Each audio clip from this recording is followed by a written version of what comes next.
Mr. Chairman, ranking members and congressmen, thank you. I'm happy to be here. This is an important issue and I'm grateful for your time.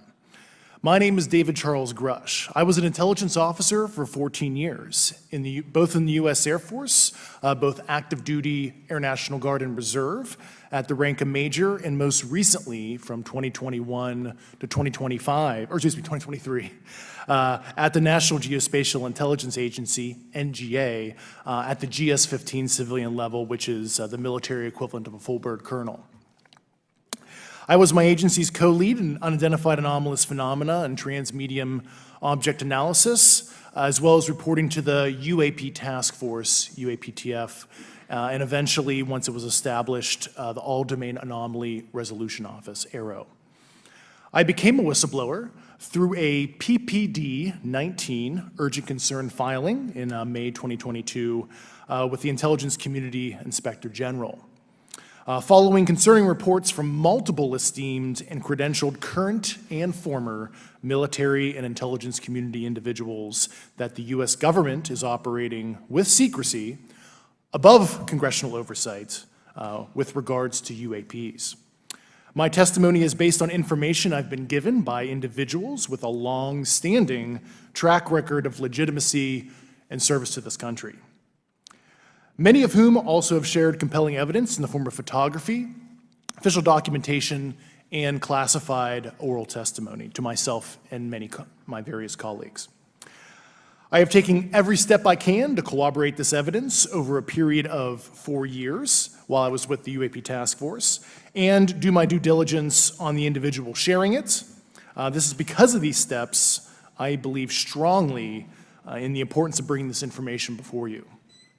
I am driven by a commitment of both to truth and transparency, rooted in our inherent duty to uphold the United States Constitution and protect the American people. I'm asking Congress to hold our government to this standard and thoroughly investigate these claims. But as I stand here under oath now, I am speaking to the facts as I've been told them. In the U.S. Air Force, in my National Reconnaissance Office, NRO, reservist capacity, I was a member of the UAP Task Force from 2019 to 2021. I served at the NRO Operations Center on the Director's Briefing Staff, which included the coordination of the Presidential Daily Brief and supporting variety of contingency operations, which I was the Reserve Intelligence Division Chief backup. In 2019, the UAP Task Force Director asked me to identify all special access programs and controlled access programs, also known as SAPs and CAPs, we needed to satisfy our congressionally mandated mission, and we were direct report at the time to the DepSecDef. At the time, due to my extensive executive level intelligence support duties, I was cleared to literally all relevant compartments and in a position of extreme trust, both in my military and civilian capacities. I was informed in the course of my official duties of a multi-decade UAP crash retrieval and reverse engineering program, to which I was denied access to those additional read-ons when I requested it. I made the decision, based on the data I collected, to report this information to my superiors and multiple inspectors general, and in effect becoming a whistleblower. As you know, I've suffered retaliation for my decision, but I am hopeful that my actions will ultimately lead to a positive outcome of increased transparency. Thank you, and I'm happy to answer your questions. Do you believe that our government is in possession of UAPs? Absolutely, based on interviewing over 40 witnesses over 4 years. And where? I know the exact locations, and those locations were provided to the Inspector General. Has any of the activity been aggressive, been hostile in your reports? I know of multiple colleagues of mine that got physically injured. And the activity, and I got by UAPs or by people within the federal government? Both. If you were me, where would you look? Titles, programs, departments? I'd be happy to give you that in a closed environment. I can tell you specifically. And I would say, and I've told people that you have to know where to look. They're not going to divulge it to you because of the classification levels. But if you know where to look and who to talk to, which is exactly what Mr. Grush can point you, then you have them. If you believe we have crashed craft, stated earlier, do we have the bodies of the pilots who piloted this craft? As I've stated publicly already in my News Nation interview, biologics came with some of these recoveries, yeah. Were they, I guess, human or non-human biologics? Non-human, and that was the assessment of people with direct knowledge on the program I talked to that are currently still on the program. And was this documentary evidence, this video, photos, eyewitness? Like, how would that be determined? The specific documentation I would have to talk to you in a skiff about. Gotcha. Okay, so, and you may or may not be able to answer my last question, and maybe we get into a skiff at the next hearing that we have, but who in the government, either what agency, sub-agency, what contractors, who should be called into the next hearing about UAPs, either in a public setting or even in a private setting? And you probably can't name names, but what agencies or organizations, contractors, et cetera, do we need to call in to get these questions answered, whether it's about funding, what programs are happening, and what's out there? I can give you a specific cooperative and hostile witness list of specific individuals that were in those. And how soon can we get that list? I'm happy to provide that to you after the hearing. Super, thank you, and I yield back. So when we think about traditional adversaries and both us towards them and them towards us, you know, we probe their capabilities. We look for weaknesses, and we collect that data, that reconnaissance for in the event we need it in the future.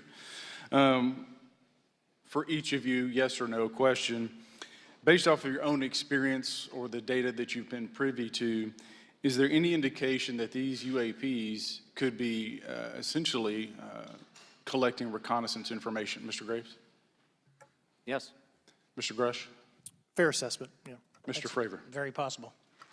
Again, in the national security vein, is it possible that these UAPs would be probing our capabilities? Yes or no, Mr. Graves? Yes.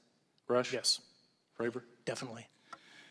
Is it possible that these UAPs are testing for vulnerabilities in our current systems? Yes. Yes. Possible. Do you feel, based off of your experience and the information that you've been privy to, that these UAPs provide an existential threat to the national security of the United States? Mr. Graves? Potentially. Yes, sir, potentially. Same answer, potentially. I would say Fravor. definitely, potentially. Mr. Graves and Fravor, you know, in the event that your encounters had become hostile, would you have had the capability to defend yourself, your crew, your aircraft? Absolutely not. Sir? No.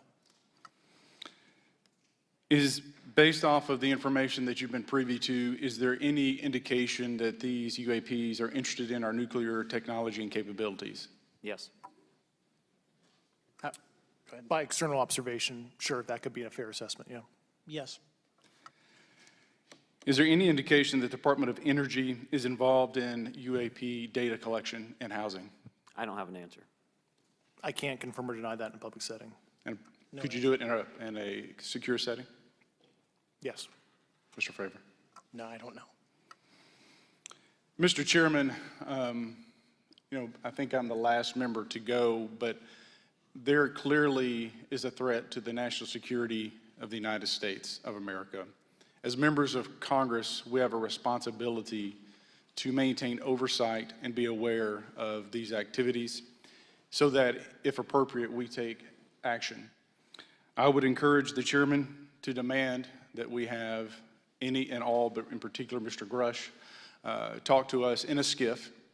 And if that access is denied, I will personally volunteer to initiate the Holman Rule against any personnel or any program or any agency that denies access to Congress.